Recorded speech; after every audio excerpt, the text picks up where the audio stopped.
দক্ষিণী দর্শকরা হিন্দি ছবি দেখে না। সালমানের এই মন্তব্যে ক্ষুব্ধ নানি বললেন, আপনি তাহলে। Hi everyone, welcome back to my channel Anjana Banerjee blogs. বন্ধুরা, তোমাদের সকলকে আমার এই ছোট্ট ইউটিউব চ্যানেলে স্বাগত জানাই। সিকান্দার ছবির প্রচারে গিয়ে সালমান খান সম্প্রতি এক সাক্ষাৎকারে বলেছিলেন, দক্ষিণী দর্শকরা বলিউড সিনেমার প্রতি ততটা আগ্রহ দেখান না। তার কথায় হিন্দিভাষী দর্শকরা দক্ষিণ ভারতের সুপারস্টারদের ছবিকে খোলা মনে স্বাগত জানালেও দক্ষিণে বলিউড তারকাদের ছবি সেভাবে দেখা হয় না। তারই প্রভাব পড়ে বক্স অফিসে।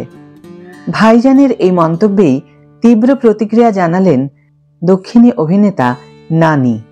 তার মতে হিন্দি সিনেমার প্রতি দক্ষিণে ভালোবাসার অভাব কখনোই ছিল না, বরং অনেক আগে থেকেই দক্ষিণ ভারতের দর্শকেরা হিন্দি ছবি দেখে আসছেন।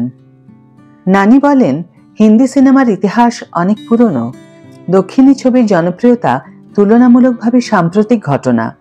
কয়েক বছর আগেও আন্তর্জাতিক বাজারে দক্ষিণী ছবির এমন রমরমা ছিল না। নানি বলেন, আপনি যদি দক্ষিণ ভারতে গিয়ে কারো প্রিয় হিন্দি সিনেমার নাম জিজ্ঞাসা করেন, দেখা যাবে অমিতাভ বচ্চন কিংবা শাহরুখ খানের নামই আসবে।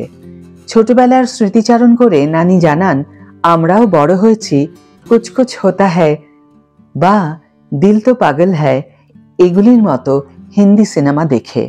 তখন ওগুলোই ছিল ব্লকবাস্টার। আজ দক্ষিণী সিনেমা যতই জনপ্রিয় হোক, হিন্দি ছবির গ্রহণযোগ্যতা বরাবরই সর্বত্র ছিল। সালমানের দাবির বিরোধিতা করে নানি আরও বলেন, সালমান খান নিজেই যদি দক্ষিণে জনপ্রিয় না হতেন, তাহলে তিনি সুপারস্টার হলেন কিভাবে? এখানকার মানুষ তাকে ভালোবাসেন। শুধু সিনেমা নয়, ওর ছবির গানও আমাদের জীবনের অংশ। দিদি তেরা দেবার দিবানা, এগুলির মতো গান আজও বিয়ে বাড়িতে বাজে। প্রসঙ্গত, সালমান সিকান্দার ছবির প্রচারে গিয়ে বলেছিলেন, দক্ষিণের মানুষ আমাদের সামনে এলে হাই হ্যালো করেন, সেলফিও তোলেন, কিন্তু সিনেমা হলে গিয়ে ছবি দেখেন না। ওদের তারকাদের যেভাবে আমরা গ্রহণ করি, আমাদের সেভাবে গ্রহণ করা হয় না। এদিকে নানির পরবর্তী ছবি হিট দ্য থার্ড কেস মুক্তির অপেক্ষায়। শৈলেশ কোলানু পরিচালিত এই অ্যাকশন থ্রিলারে নানির সঙ্গে দেখা যাবে শ্রীনিধি শেঠিকে। অন্যান্য চরিত্রে রয়েছেন আদিল পালা, রাও রমেশ, ব্রহ্মাজি ও মাগন্তি শ্রীনাথ। ছবিটি মুক্তি পাবে 1 মে। আজকের ভিডিও এখানেই শেষ করছি বন্ধুরা। ভিডিওটি যদি ভালো লেগে থাকে তাহলে অবশ্যই একটা ছোট্ট করে লাইক দিও, শেয়ার করো বন্ধুদের সাথে, কমেন্ট করে জানিও তোমাদের মতামত।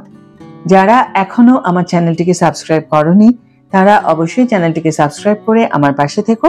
আর যারা অলরেডি সাবস্ক্রাইব করে দিয়েছো, তাদের জন্য আমার অনেক অনেক অনেক ভালোবাসা এবং অনেক ধন্যবাদ। আজ তাহলে বিদায় বন্ধু, দেখা হবে পরের ভিডিওতে।